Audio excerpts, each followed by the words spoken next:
Hi అండి. Welcome to GS రుచులు. ఎలా ఉన్నారు? బాగున్నారు అందరూ? నేను కూడా చాలా బాగున్నానండి. ఈరోజు మన రెసిపీ వచ్చేసి జీడిపప్పు కాజు బూందీ కర్రీ అండి. మసాలా కర్రీ కాజు బూందీ. ఒక 30 బద్దల వరకు కాజు తీసుకుని 2 గంటల ముందు నానబెట్టుకున్నాను. ఇది కారం బూందీ అండి, బయట తీసుకున్నదే. దానికి కావాల్సిన పదార్థాలు: ఉల్లిపాయ, పచ్చిమిర్చి, కరివేపాకు, కొత్తిమీర, టమాటా, ములక్కాడ అండి. బూందీ కాజు కర్రీ ములక్కాడ వేసుకుని వండుకుందామండి. చాలా చాలా టేస్టీగా ఉంటుంది. ఇప్పుడు ప్రాసెస్లోకి వెళ్ళిపోదాం. ఆయిల్ వేడెక్కిందండి. కళాయి పెట్టుకుని 2 స్పూన్లు ఆయిల్ వేసుకున్నాను. మినపప్పు వేస్తున్నాను, జీలకర్ర,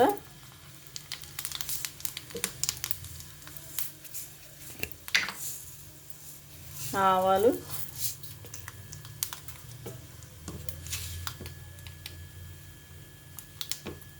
కరివేపాకు వేస్తున్నాను.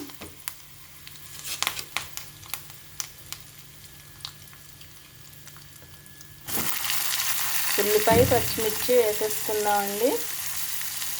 2 ఉల్లిపాయలు సన్నగా తరుక్కున్నాను.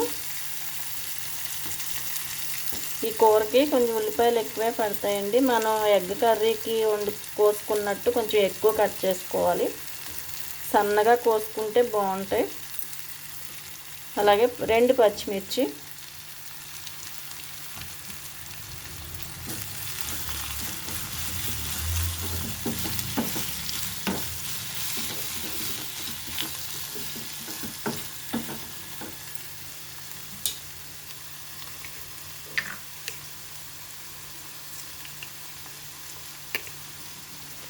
సాల్ట్ కొంచెం తక్కువ వేస్తున్నానండి. బూందీలో సాల్ట్ ఉంది.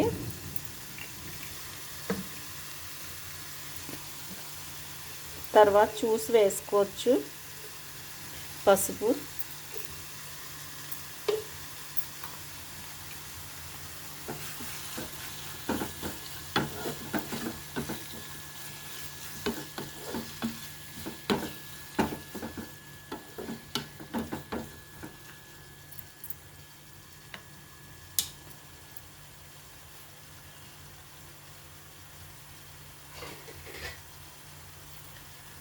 మూత పెట్టేసుకుందాం.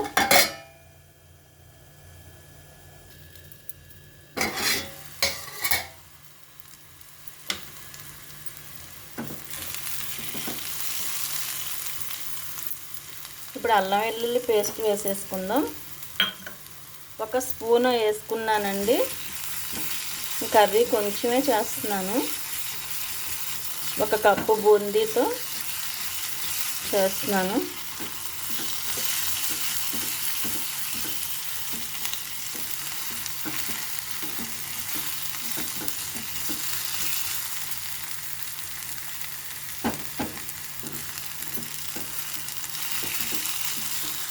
అల్లం వెల్లుల్లి పేస్ట్ పచ్చివాసన పోయే వరకు వేగించుకోవాలి.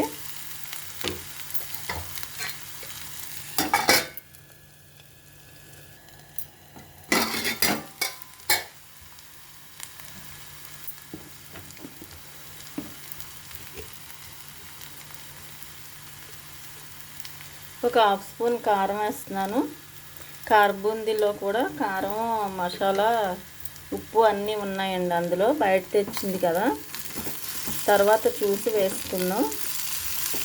ఉప్పు, కారాలు, స్పైసీస్ మీ టేస్ట్ని బట్టి వేసుకోండి.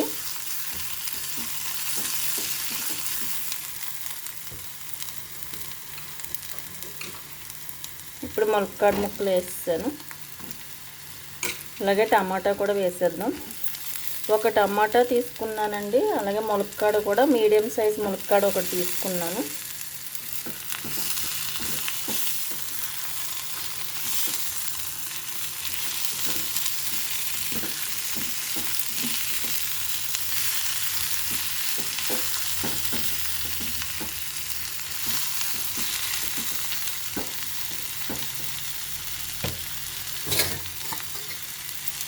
కొద్దిగా మగ్గాక జీడిపప్పు వేసుకుందాం.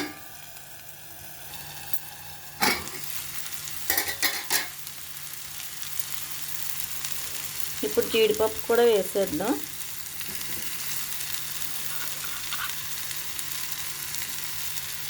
జీడిపప్పు కావాలంటే ఇంకా ఎక్కువ కూడా వేసుకోవచ్చండి. ఎంత వేసుకుంటే అంత టేస్ట్గా ఉంటుంది. మా ఇంట్లో ఎక్కువ తినరని 25-30 బద్దల వరకు వేసాను.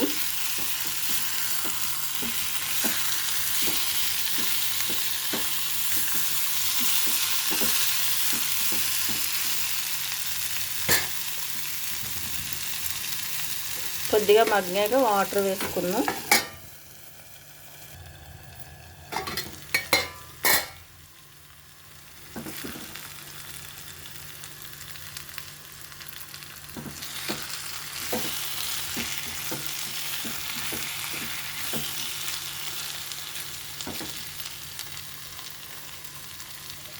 ఇప్పుడు వాటర్ పోసేద్దాం. 1/2 గ్లాస్ పోసానండి.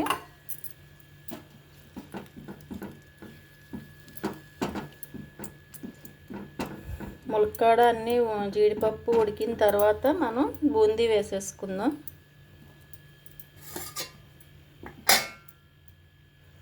ఇప్పుడు స్టవ్ మీడియం ఫ్లేమ్లో పెట్టేద్దాం.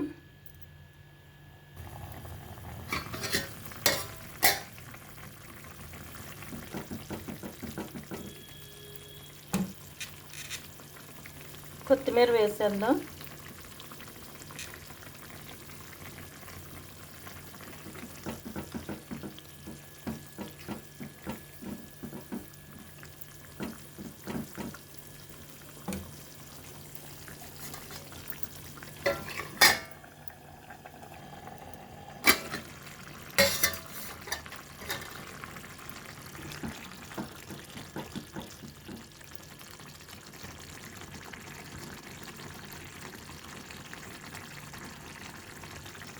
ఒక స్పూన్ ధనియాలు కూడా వేస్తున్నాను.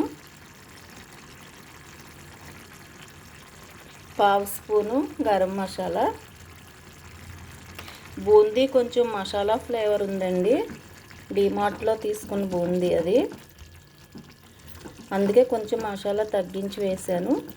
ఉప్పు కారాలు మసాలాలు మీ టేస్ట్ని బట్టి వేసుకోండి.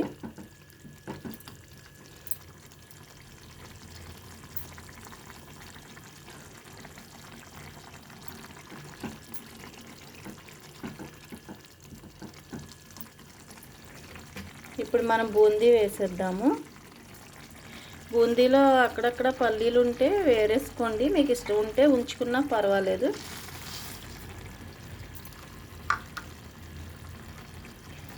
ఈ కర్రీ చాలా టేస్టీగా ఉంటుందండి. మనం ఫంక్షన్స్లోనూ చుట్టాలు వచ్చినప్పుడు కాజు పన్నీర్ కర్రీ ఎలా చేస్తామో అలాగే మేము కూడా ఈ కాజు బూందీ కర్రీ ఫంక్షన్స్లోనూ ఎవరైనా వచ్చినప్పుడు చేస్తామండి. మనం ఎన్వి తినని వాళ్ళు ఉంటారు కదా, వెజిటేరియన్స్, వాళ్ళ కోసం ఈ కర్రీ చేస్తాము. చాలా చాలా బాగుంటుంది. జీడిపప్పు మీకు కావాలంటే కొంచెం ఎక్కువ వేసుకోవచ్చు.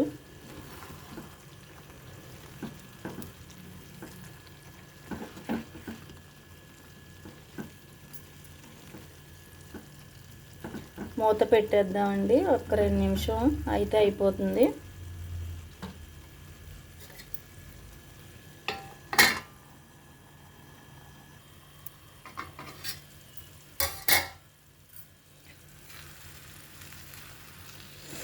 అయిపోయిందండి. స్టవ్ కట్టేస్తున్నాను. ఇప్పుడు సర్వింగ్ బౌల్లోకి తీసేసుకుందాం.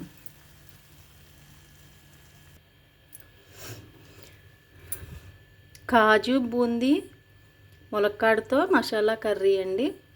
చాలా చాలా టేస్టీగా ఉంటుంది. తప్పనిసరిగా ట్రై చేయండి. చాలా ఈజీగా చేసుకోవచ్చండి. మన ఇంట్లో ఎప్పుడన్నా బూందీ తెచ్చుకుంటూ ఉంటాం కదా, అలా తెచ్చుకున్నప్పుడు చిన్న కప్పు బూందీతో మనం ఇలా కర్రీ చేసుకుంటే ఇంట్లో ఒక స్పెషల్ కర్రీలా ఉంటుంది. చాలా చాలా టేస్టీగా ఉంటుంది. ఉప్పు కారాలు మసాలాలు మాత్రం మీరు మీ టేస్ట్ని బట్టి వేసుకోండి. ఎవరైనా వచ్చినప్పుడు తినని వాళ్ళు వచ్చినప్పుడు ఈ కర్రీ వండితే చాలా చాలా హ్యాపీ ఫీల్ అవుతారు. కూర అంత టేస్టీగా ఉంటుంది. తప్పనిసరిగా ట్రై చేయండి. ట్రై చేసి ఎలా ఉందో కామెంట్ పెట్టండి. నేనైతే జీడిపప్పు ఒక 25-30 బద్దలు వేసుకున్నానండి. ఒక 2 గంటల ముందు నానబెట్టుకున్నాను. మీరు ఇంట్లో తినేదాన్ని బట్టి కొంచెం ఎక్కువ వేసుకున్నా బాగుంటుంది. ట్రై చేయండి. ట్రై చేసి ఎలా ఉందో కామెంట్ పెట్టండి. అలాగే వీడియోని లైక్ చేయండి, షేర్ చేయండి. కొత్తగా చూస్తున్న వాళ్ళు సబ్స్క్రైబ్ చేసి నన్ను సపోర్ట్ చేయండి. అలాగే చూస్తున్న ప్రతి ఒక్కళ్ళు ప్లీజ్ లైక్ ఇవ్వండి. మీరు ఇచ్చే లైక్ నాకు ఇంకో 10 మంది వరకు చేరుతుంది. ఇప్పటి వరకు సపోర్ట్ చేసిన ప్రతి ఒక్కరికి హార్ట్ఫుల్ థ్యాంక్స్ అండి. Thank you very much.